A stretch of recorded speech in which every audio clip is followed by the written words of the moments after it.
नमस्कार विद्यार्थी मित्रांनो, एमपीएससीचं 13 मे 2026 परिपत्रक येऊन धडकलं आणि त्याच्यानंतर यावरती सोशल मीडियावरती भरपूर सारे मेसेज यायला लागले. यावरती भरपूर मार्गदर्शकांनी याचा मिसगाईड करून अर्थाचा अनर्थ केला गेला आणि सध्या सोशल मीडियामध्ये आणि आमच्या टीमला मेसेज आणि कॉल प्रचंड येऊ लागले. प्रश्न एकच होता, सर त्या परिपत्रकामध्ये म्हटल्याप्रमाणे एकदा निवड झाल्यास पुन्हा संधी नाही. विद्यार्थ्यांना नेमकी सत्यता काय या व्हिडिओच्या माध्यमातून आपण समजून घेऊया. त्यासाठी मी दोन महत्वाचे प्रूफ तुम्हाला देतोय. एक म्हणजे GR 5 मीचा त्याच्याबद्दल फक्त सांगतोय आणि एक म्हणजे परिपत्रक दाखवतोय 13 मे 2026चा. आता यावरती बरेचसे असे उमेदवार आहेत जे ऑलरेडी अधिकारी झालेले आहेत, म्हणजे एखाद्या पदावरती ऑलरेडी ते कार्यरत आहे, नियुक्त आहेत. त्यांना सुद्धा प्रश्न पडलेला आहे की जर आम्हाला परत फॉर्म भरून परत इथे त्या संवर्गामध्ये किंवा त्याच्या खालच्या निम्न स्तरावरती निम्न संवर्गामध्ये आमची भरतीमध्ये निवड केली जाईल का? ह्या प्रश्नाचं उत्तर म्हणजे आजचा व्हिडिओ शेवटपर्यंत बघा आणि विथ प्रूफ दाखवतोय. प्रत्येक गोष्ट ऑथेंटिकेट तुम्हाला पटवून पण सांगतो मी, मला लक्षात घ्या. आता तिकडे जाण्यापूर्वी तुम्हाला मी सांगू इच्छितो की इग्नाइट अकॅडमी नेहमीच विद्यार्थ्यांना मार्गदर्शन करत आलेली आहे. त्याचाच एक भाग म्हणून इग्नाइट अकॅडमीकडनं लाईव्ह प्लस रेकॉर्ड स्वरूपातली संकल्प बॅच ग्रुप बी आणि सी साठी तयार चालू झालेली आहे. पूर्व परीक्षेची बॅच वेगळी आहे, पूर्व प्लस मुख्याची बॅच वेगळी. हवी ती बॅच तुम्ही लगेच जॉईन करू शकता. ह्या बॅचचे वैशिष्ट्य असे आहे की या बॅचमध्ये to the point exam oriented शिकवणारी टीम तुम्हाला इथे भेटणार आहे. पीडीएफ पीपीटी स्वरूपातल्या नोट्स अवेलेबल आहे. टेस्ट सिरीज मध्ये तुम्हाला topic wise subject wise full length test series available आहे. Doubt clearing session, counselling session सुद्धा अवेलेबल आहे. अधिकारी संवाद सुद्धा अवेलेबल आहे. सो बॅच लगेच जॉईन करू शकता. या बॅचला तुम्हाला ही महाराष्ट्रातली धुरंधर टीम शिकवायला असणार आहे. सो या टीमचे लेक्चर युट्यूबवर अवेलेबल आहे. एकदा बघा, आवडलं तर नक्की जॉईन करा. जाऊया मुख्य मुद्द्याकडे. बघा, 13 मे 2026 आलेले हे एमपीएससीचं नोटिफिकेशन आहे. यामध्ये त्यांनी टाकलेला विषय आहे भरती प्रक्रियेतून बाहेर पडण्याचा व संमती विकल्प घेण्याचा पर्याय रद्द करण्याबाबत आणि पसंती क्रमाबाबत असं एक नोटिफिकेशन आहे. यावरती मी ऑलरेडी व्हिडिओ घेतलेला आहे. यामधला 2 नंबरचा महत्वाचा पॉईंट आपल्यासाठी तो तुमच्या समोर मी ठेवतो आणि याचा अर्थ तुम्हाला समजून सांगतो. आता नीट घ्या, बऱ्याच जणांनी काय केलंय, याचा अर्थ समजून सांगताना किंवा समजून घेताना इथून पुढे ते वाचलेलं आहे. म्हणजेच काय, मी आता इथून पुढेच वाचतो, तुम्हाला सांगतो मी काय आहे. बघा, बहुसंवर्गीय पदभरतीत उमेदवार ज्या पदावर अगोदरच नियुक्त झाला असेल अशा पदाचा अथवा निम्न पदाचा संबंधित उमेदवाराने जरी पसंतीक्रम दिल्यास त्याचा त्या पदाकरिता अथवा निम्न पदाकरिता शिफारशीसाठी विचार केला जाणार नाही. आता मला सांगा, इथून जर हे वाक्य वाचलं तर कसं वाटेल? याचा अर्थ असा होतो, उदाहरणार्थ ए नावाचा व्यक्ती आहे आणि हा ऑलरेडी सपोज PSI ह्या पदावरती कार्यरत आहे. मग PSIच्या खालचं पद त्यांनी हा जो PSI हा सपोज 2022ला नियुक्त झाला, निवड झालेली आहे. मग त्यानंतर तो आता विचार करतोय की मला ह्याच व्यक्तीला मला ह्या वर्षी म्हणजे 2026ला जाहिरातीमधून फॉर्म भरायचा आहे आणि कदाचित मला STI हे पद घ्यायचं असेल किंवा त्याच्याशी संलग्न असणार STI सेम आहे, गट ब अराजपत्रित आहे, किंवा मला दुसरं घ्यायचं AMVI हे पद घ्यायचं, हे तर गट क चं पद आहे, म्हणजेच हे गट हे गट ब अराजपत्रितचं पद आहे आणि हे गट क चं पद आहे. मग यांनी म्हटल्याप्रमाणे ज्या पदावर बहुसंवर्गीय पदभरतीत, म्हणजे ही बहुसंवर्गीय कंबाईन ही एक्झाम बहुसंवर्गीय, यस. मग ज्या पदावर अगोदरच नियुक्त झालाय, तो नियुक्त झालाय, कुठे नियुक्त झालाय? तो ऑलरेडी नियुक्त झालाय, निवड झाली आहे त्याची ऑलरेडी या ठिकाणी बघा असेल अशा पदाचा अथवा निम्न पदाचा. आता निम्न पद कोणतं आहे? गट क हे कोणतं पद आहे बरं? त्याच्यापेक्षा निम्न पद आहे, बरोबर की नाही? बरोबर आहे.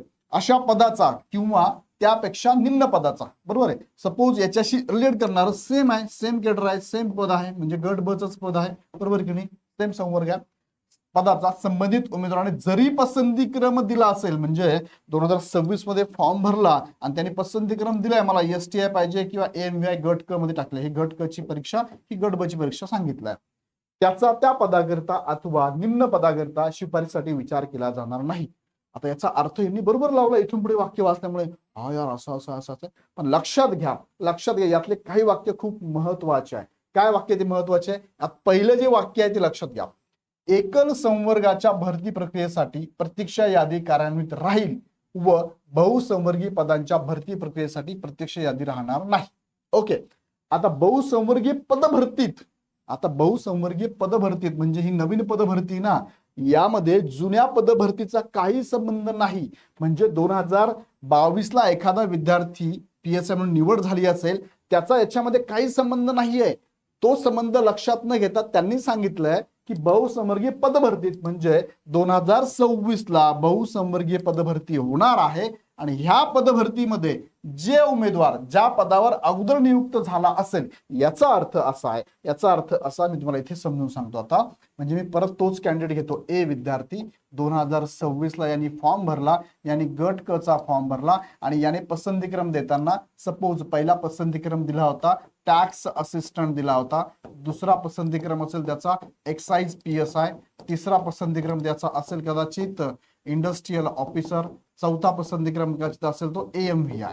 ओके, आणि तो ऑलरेडी जो कॅन्डिडेट आहे ना हा 2022ला सिलेक्ट झालेला कॅन्डिडेट आहे आणि सध्या सपोज हा PSI पदावर कार्यरत आहे. ओके, मग आता गट क घ्या किंवा गट ब पण सेम एक्झाम्पल तुम्ही कन्सिडर करू शकता. 2026ला फॉर्म भरू शकत नाही का? तर 100% त्याचा अधिकार आहे, तो इथे फॉर्म भरू शकतो. यस, भरू शकतो. फॉर्म भरल्यानंतर हा विद्यार्थी जो आहे हा MPSC साठी कोण आहे?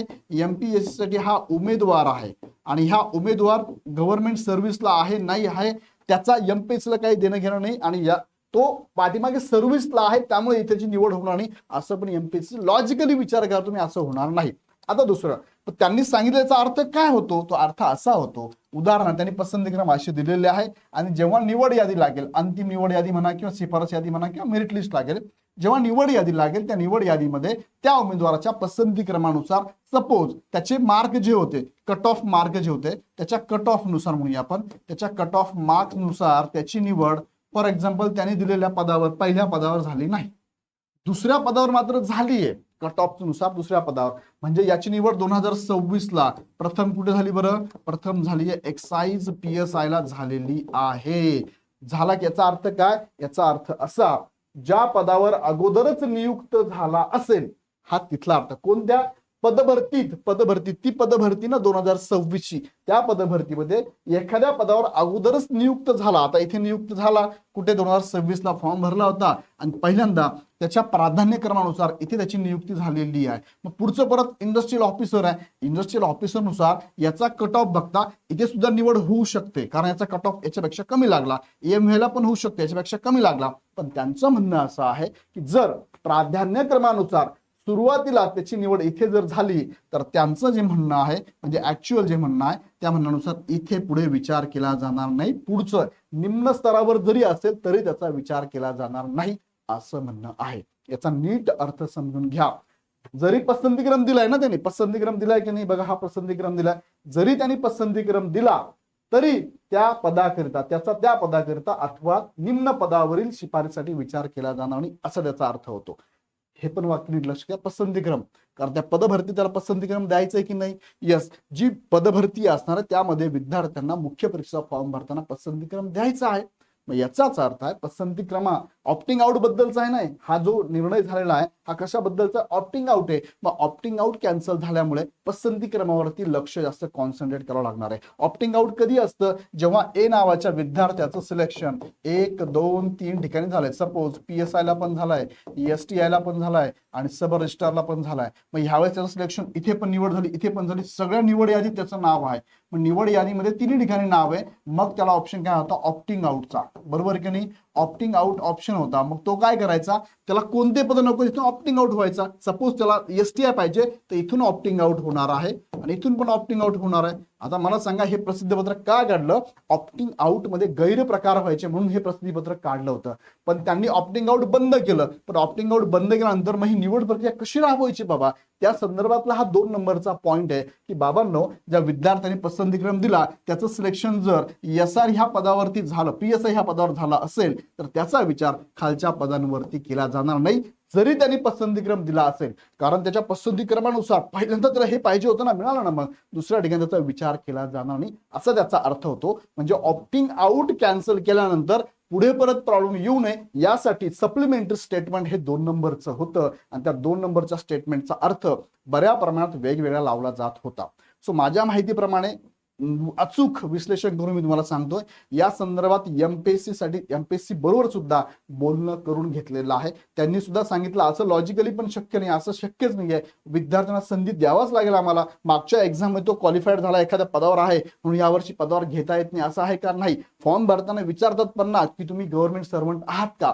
फॉर्म भरताना विचारतात ना, येस करा, मग ते लगेच म्हणतात का तुम्ही सर्वंट आहात, तुम्हाला फॉर्म भरता येणार नाही, असं म्हणतात का? नाही म्हणतात. आणि लॉजिकली हे पण चुकीचं आहे. सो मी तुम्हाला बरेचसे मुद्दे क्लिअर करून सांगितलेले आहे. तुम्हाला पटतंय की मला कमेंटमध्ये कळवा आणि याचा अर्थ फक्त नक्की व्यवस्थित लक्षात घ्या. आणि अशाच प्रकारच्या अजून काही अडचणी शंका असेल कमेंट बॉक्समध्ये टाका. हा ऑथेंटिकेट चॅनल आहे. तुम्हाला एमपीएससी बद्दलची सगळी अपडेट तुम्हाला या चॅनलवरतीच मिळणार आहे. एमपीएससीचे भरपूर सारे अपडेट मी तुम्हाला देणार आहे आणि तुमची जी काय कमेंट असेल ती मला कमेंटमध्ये तुमचं मत कमेंटमध्ये नक्की कळवा. आणि अशा प्रकारे थोडं ज्या ऑथेंटिकेट बातम्या आहेत त्याच शेअर करत चला.